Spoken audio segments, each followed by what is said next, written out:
അസ്സലാമു അലൈക്കും വറഹ്മത്തുള്ളാഹി വബറകാതുഹു. നമുക്കറിയാം, ലോകം വലിയ ഭീതിയിലാണ്. ഇറാനും ഇസ്രായേലും തമ്മിൽ വലിയ ഒരു പോരാട്ടം നടന്നുകൊണ്ടിരിക്കുന്നു. പരസ്പരം വിട്ടുവീഴ്ചയില്ലാതെ ഇറാനും ഇസ്രായേലും പരസ്പരം യുദ്ധം ചെയ്യുകയാണ്. ഇത്തരത്തിൽ ഭീതിജനകമായ ഒരു സാഹചര്യത്തിലൂടെ ലോകം കടന്നുപോകുമ്പോൾ കേരളത്തിലെ ഒരു മുസ്ലിം പണ്ഡിതനായ റഹ്മത്തുള്ള കാസിമി അദ്ദേഹത്തിൻ്റെ ഒരു പ്രഭാഷണത്തിന് ചില ഭാഗങ്ങൾ സമൂഹമാധ്യമങ്ങളിൽ വൈറലായി മാറുകയാണ്. നിങ്ങളെ സഹായിക്കാമെന്ന് പറഞ്ഞ് ഒരു കൂട്ടർ ഇറാനെതിരെ യുദ്ധത്തിൽ വരും. അവർ ഇറാനെ തകർക്കും. സുമ്മയഖ്ദിറൂന, പിന്നെ അവർ നിങ്ങളെ ചതിക്കും എന്ന് മുഹമ്മദ് മുസ്തഫ. മനസ്സിലായോ പറഞ്ഞത്? അവർ ഇറാനെ മാത്രമല്ല തകർക്കുക, അവർ കാരണം അറബ് ലോകം മുഴുവനും തകർന്നു. നോക്കിത് വർഷങ്ങൾക്ക് മുമ്പ് അദ്ദേഹം നടത്തിയൊരു പ്രഭാഷണമാണ്. അതിലാണ് ഇറാൻ തകരും, ഇറാനോടൊപ്പം മറ്റു പല മിഡിൽ ഈസ്റ്റ് രാജ്യങ്ങളും തകരുമെന്നും അദ്ദേഹം പറഞ്ഞു വെക്കുന്നത്. 14 സംവത്സരങ്ങൾക്ക് മുമ്പ് അള്ളാഹുവിൻ്റെ റസൂൽ കരീം സല്ലല്ലാഹു അലൈഹി വസല്ലമ തങ്ങൾ ഈ ലോകത്തോട് എന്താണോ പറഞ്ഞു വെച്ചത്, അതാണ് ഇദ്ദേഹം പറഞ്ഞു വെക്കുന്നത്. നമുക്കറിയാം, ലോകാവസാനവുമായി ബന്ധപ്പെട്ടുകൊണ്ട് ഒരുപാട് പ്രവചനങ്ങൾ അള്ളാഹുവിൻ്റെ ഹബീബ് ലോകത്തോട് നടത്തിയിട്ടുണ്ട്. ചെറുതും വലുതുമായ ഒട്ടനവധി പ്രവചനങ്ങൾ. അതിൽ ചില പ്രവചനങ്ങൾ നടന്നു കഴിഞ്ഞു, ചിലത് നടന്നുകൊണ്ടിരിക്കുന്നു, ഇനി ചിലത് നടക്കാതിരിക്കുകയും ചെയ്യുന്നു. അത്തരത്തിൽ അള്ളാഹുവിൻ്റെ റസൂൽ കരീം സല്ലല്ലാഹു അലൈഹി വസല്ലമ തങ്ങൾ പറഞ്ഞു വയ്ക്കുന്ന ഓരോ പ്രവചനങ്ങളും ഈ ലോകത്ത് പുലരാതെ കടന്നു പോകില്ല. ലോകാവസാനത്തിന് മുമ്പായി ഇറാനിൽ യുദ്ധം നടക്കുമെന്നും അതിൽ ഇറാൻ തകരുമെന്നും മാത്രവുമല്ല, ഇറാനോടൊപ്പം മിഡിൽ ഈസ്റ്റിലെ മറ്റു പല അറബ് രാഷ്ട്രങ്ങളും തകരുമെന്നും നബിതങ്ങൾ പറഞ്ഞു വയ്ക്കുകയാണ്. എന്തിനേറെ, ലോക മുസ്ലിമീങ്ങൾ പരിഭാവനമായി കാണുന്ന പരിശുദ്ധ കഅബ പോലും പൊളിക്കപ്പെടുമെന്നും അള്ളാഹുവിൻ്റെ റസൂൽ കരീം സല്ലല്ലാഹു അലൈഹി വസല്ലമ തങ്ങൾ പറഞ്ഞു വയ്ക്കുകയാണ്. അത്തരമൊരു സാഹചര്യത്തിലാണ് ലോക മുസ്ലിമീങ്ങൾ ഒരു നേതാവിനെ ഇങ്ങനെ കാത്തിരിക്കുന്ന സമയത്താണ് ഇമാം മഹദി എന്ന് പറയുന്ന ആ യുഗപുരുഷൻ കടന്നു വരുന്നത്. ലോകം മുഴുവനും ഇമാം മഹദിയെ കാത്തിരിക്കുകയാണ്. മുസ്ലിം ലോകത്തെ രക്ഷിക്കാൻ, മുസ്ലിം ലോകത്തിന് നേതാവായിക്കൊണ്ട് ഇമാം മഹദിയുടെ ആഗമനത്തിനായി ലോക മുസ്ലിമീങ്ങൾ കാത്തിരിക്കുന്നു. അതിനെക്കുറിച്ച് അദ്ദേഹം പറഞ്ഞു വെക്കുന്നുണ്ട്. നമുക്കൊന്ന് കേൾക്കാം.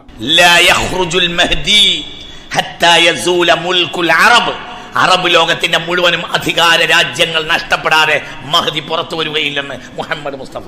ലാ യഖ്റുജുൽ മഹ്ദി, മഹദി പുറത്തു വരികയില്ല ഹത്താ യസൂല മുൽകുൽ അറബ്. അറബ് രാജ്യത്തിന് ഒരു രാജ്യത്തിനും അധികാരം നഷ്ടപ്പെടാതെ ഒരു രാജ്യം ഉണ്ടാവില്ല. ആര് വരുമ്പോൾ? മഹദി വരുമ്പോൾ എന്ന് മുഹമ്മദ് മുസ്തഫ. ഞാൻ പറയല്ലടാ, ഇത് മുത്ത് നബി പറയണം, ഇത് മുത്ത് മുഹമ്മദ് മുസ്തഫ. അതായത് ഇമാം മഹദി കടന്നു വരുന്നതിനെക്കുറിച്ച് അള്ളാഹുവിൻ്റെ റസൂൽ കരീം സല്ലല്ലാഹു അലൈഹി വസല്ലമ തങ്ങൾ കൃത്യമായി പറഞ്ഞു വയ്ക്കുന്നുണ്ട്. ഏതു സാഹചര്യത്തിലാണ്, ഏതു സമയത്താണ് കടന്നു വരുന്നത് എന്നതിനെക്കുറിച്ചും വ്യക്തമായിക്കൊണ്ട് നബിതങ്ങൾ പറഞ്ഞു പഠിപ്പിക്കുന്നുണ്ട്. അതിലൊരു അടയാളമാണ് അറബ് രാഷ്ട്രങ്ങൾ മുഴുവനായും തകർന്ന സമയത്ത് നേരത്തെ സൂചിപ്പിച്ചതുപോലെ തങ്ങൾക്കൊരു നേതാവില്ലാത്തൊരു സാഹചര്യത്തിൽ മുസ്ലിം ലോകത്തെ രക്ഷിക്കാൻ വേണ്ടി ഇമാം മഹദി കടന്നു വരും. അതുതന്നെയാണ് റഹ്മത്തുള്ള കാസിമി ഉസ്താദും പറഞ്ഞു വയ്ക്കുന്നത്. ഇനി ഇദ്ദേഹം ഇമാം മഹദിയെക്കുറിച്ച് പറയുന്ന മറ്റു ചില കാര്യങ്ങൾ കൂടിയുണ്ട്, അതുകൂടി കേൾക്കാം. മഹദി എന്ന് വരുമെന്നുള്ള ബേജാറിലാണ്. മഹദി വരണമെങ്കിൽ നിന്റെ അധികാര തമ്പുരാക്കന്മാർ തകരണം, അല്ലാതെ മഹദി വരൂ. എല്ലാവർക്കും ഇതൊക്കെ നിലനിർത്തിക്കൊണ്ട് മഹദി വരണം, നടക്കൂ. ഈ അധികാര ബിംബങ്ങളൊക്കെ നിലനിർത്തി തന്നെയും മഹദി വരണം. നമ്മൾക്ക് മഹത്തായ സൗദി സർക്കാർ നിലനിന്നുകൊണ്ട് മഹദി വരണം, നടക്കൂല. ലാ യഖ്റുജുൽ മഹ്ദിയു ഹത്താ യസൂല മുൽകുൽ അറബ് എന്ന് മുസ്തഫ നബി പറഞ്ഞിട്ടുണ്ട്. അറബ് രാജാക്കന്മാരുടെ രാജാധികാരങ്ങൾ തകർന്ന് തരിപ്പണമാകാതെ ഒരിക്കലും മഹദി പുറത്തു വരികയില്ല പുണ്യ റസൂൽ പറഞ്ഞിട്ടുണ്ട്. മനസ്സിലായില്ലേ? ലാ യഖ്റുജുൽ മഹ്ദിയു ഹത്താ യസൂല മുൽകുൽ അറബ്. അറബ് രാജാധികാരങ്ങൾ തകർന്ന് തരിപ്പണമാകാതെ മഹദി പുറത്തു വരികയില്ല. നിങ്ങളിപ്പോൾ വിചാരിക്കുന്നത് ഇറാൻ തകർക്കപ്പെടുന്നല്ല, ഒരിക്കലുമല്ല. ഇറാൻ തകരും, പക്ഷേ ഇറാൻ തകർന്നാൽ ബാക്കിയുള്ളതൊക്കെ തകരും. അറബ് രാജാവ് ഈ ഇപ്പോൾ തുടങ്ങിയ യുദ്ധം ഇത് നിലനിൽക്കാതിരിക്കട്ടെ എന്ന് പ്രാർത്ഥിച്ചോളി.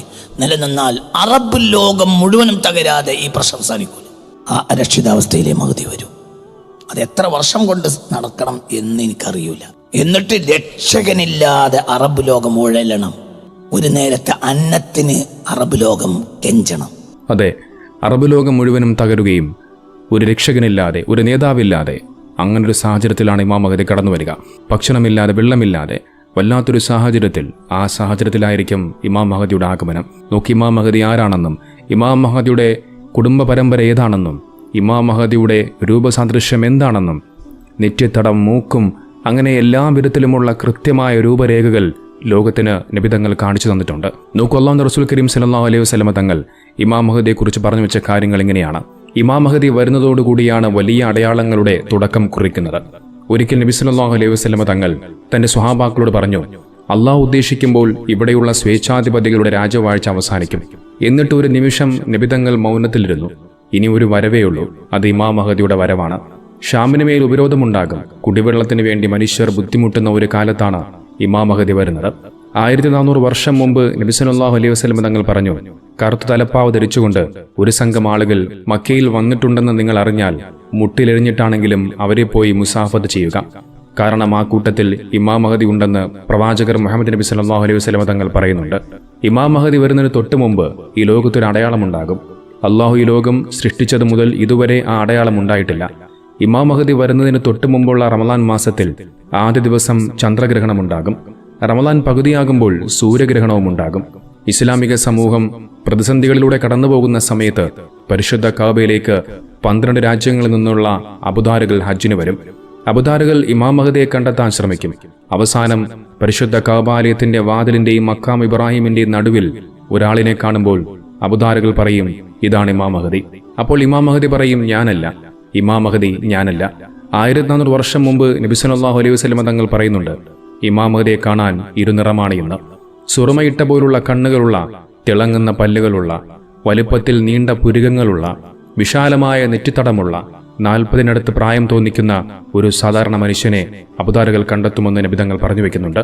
മഹദിയുടെ പേര് മുഹമ്മദ് എന്നാണെന്നും ബാപ്പയുടെ പേര് അബ്ദുള്ള എന്നും നബിതങ്ങൾ പഠിപ്പിച്ചിട്ടുണ്ട്. നബി സല്ലല്ലാഹു അലൈഹി വസല്ലം തങ്ങളുടെ മകൾ ഫാത്തിമ റളിയല്ലാഹു അൻഹയുടെ മകൻ ഹസൻ റളിയല്ലാഹു അൻഹുവിന്റെ പരമ്പരയിൽപ്പെട്ട ഒരു സാധാരണ മനുഷ്യൻ. നബിതങ്ങൾ പറഞ്ഞു, മക്കയിൽ ഒരാൾ വരും, അവൻ മഹദിയാണെന്ന് പറയും, അവൻ കൊല ചെയ്യപ്പെടും, അവനെ ആരും വിശ്വസിക്കില്ല. നമുക്കറിയാം 1980-ൽ മുഹമ്മദ് അബ്ദുള്ള കഹത്താനി എന്ന് പറയുന്ന മനുഷ്യൻ ഇമാം മഹദിയാണെന്ന് വാദിച്ചുകൊണ്ട് വരികയുണ്ടായി. അയാൾ സുരക്ഷാ ഉദ്യോഗസ്ഥരുടെ വെടിയേറ്റ് പിന്നീട് മരിച്ചു. ഇത് ലോകം കണ്ട വാർത്തയാണ്. രണ്ടാമതൊരാൾ കടന്നുവരും. പരിശുദ്ധ കഅബാലയത്തിന്റെ ഡോറിന്റെ അടുത്ത് നിൽക്കുമ്പോൾ അബുദാറുകൾ അദ്ദേഹത്തിന്റെ കൈ പിടിച്ച് ബൈഅത്ത് ചെയ്യുമെന്ന് നബിതങ്ങൾ പറഞ്ഞു വെക്കുന്നുണ്ട്. അബുദാറുകൾ പറയും, നിങ്ങളാണ് ഇമാം മഹദി. നബി സല്ലല്ലാഹു അലൈഹി വസല്ലം തങ്ങൾ പറഞ്ഞ എല്ലാ അടയാളവും ഞങ്ങൾ നിങ്ങളിൽ കാണുന്നുണ്ട്. മഹദി പറയും, ഞാനല്ല ഇമാം മഹദി. അപ്പോൾ അബുദാറുകൾ പറയും, അല്ലാഹുവിന്റെ റസൂൽ നിങ്ങളെ ഏൽപ്പിച്ച ദൗത്യമാണ് നിങ്ങൾ ഏറ്റെടുത്തില്ലെങ്കിൽ ഇസ്ലാമിക സമൂഹത്തിന് നേതൃത്വം നൽകാൻ ഇനി ആരാണ് ബാക്കിയുള്ളതെന്ന് ചോദിക്കുമ്പോൾ ഇമാം മഹദി പരിശുദ്ധ കഅബാലയത്തിന്റെ വാതിലിൽ ഒരു കൈ പിടിച്ചിട്ട് വലത്തേക്ക് അവരുടെ മുന്നിലേക്ക് നീട്ടും. അപ്പോൾ അബുദാറുകൾ മഹദി ഇമാമിന്റെ കൈ പിടിച്ച് ബൈഅത്ത് ചെയ്യും. ആദ്യം ബൈഅത്ത് ചെയ്യുന്നത് ഒരു അറബി വംശജനാണ്. രണ്ടാമതായി ചെയ്യുന്നത് ഇറാനി വംശജനാണ്. മൂന്നാമതായിട്ട് തുർക്കി വംശജനുമായിരിക്കും. പിന്നീട് ലോകത്തിന്റെ ഭരണം ഇമാം മഹദി ഏറ്റെടുക്കുകയാണ്. കുടിവെള്ളത്തിന് ബുദ്ധിമുട്ടിയ ഇവിടെ വലിയ മഴയുണ്ടാകും, ദാരിദ്ര്യമുണ്ടാകില്ല. അങ്ങനെ ഇമാം മഹദി ലോക മുസ്ലിമീങ്ങളുടെ നായകനായി ഭരണം നടത്തിക്കൊണ്ടിരിക്കുമ്പോൾ അദ്ദേഹത്തെ വധിക്കാനായി 96,000 പേർ 8 ഭാഗമായിട്ട് വരും. 8 പേർ കൊടി പിടിക്കും. ഓരോ കൊടിയുടെ കീഴിലും 12,000 പേരായിരിക്കും. അബുദാറുകളും മുസ്ലിമീങ്ങളും മഹദി ഇമാമും അവരോട് പോരാടും. 4 ദിവസം നീളുന്ന യുദ്ധത്തിൽ ഇമാം മഹദി ജൂതന്മാരെ തകർക്കുമെന്ന് ലോകത്തിന്റെ നായകൻ അള്ളാഹുവിന്റെ ഹബീബ് മുഹമ്മദ് മുസ്തഫ മുത്തുനബി സല്ലല്ലാഹു അലൈഹി വസല്ലം തങ്ങൾ പറഞ്ഞു വെക്കുന്നുണ്ട്. നോക്കൂ, എത്ര കൃത്യമായിട്ടാണ് അള്ളാഹുവിന്റെ റസൂൽ കരീം സല്ലല്ലാഹു അലൈഹി വസല്ലം തങ്ങൾ ഇതിനെക്കുറിച്ചെല്ലാം വ്യക്തമായി നമ്മോട് പഠിപ്പിച്ചത്. അള്ളാഹുവിന്റെ ഹബീബിനല്ലാതെ മറ്റാർക്കാണ് ഇത്തരത്തിൽ മനോഹരമായ ഓരോ കാര്യങ്ങളും മുൻകൂട്ടി പ്രവചിക്കാൻ കഴിയുക?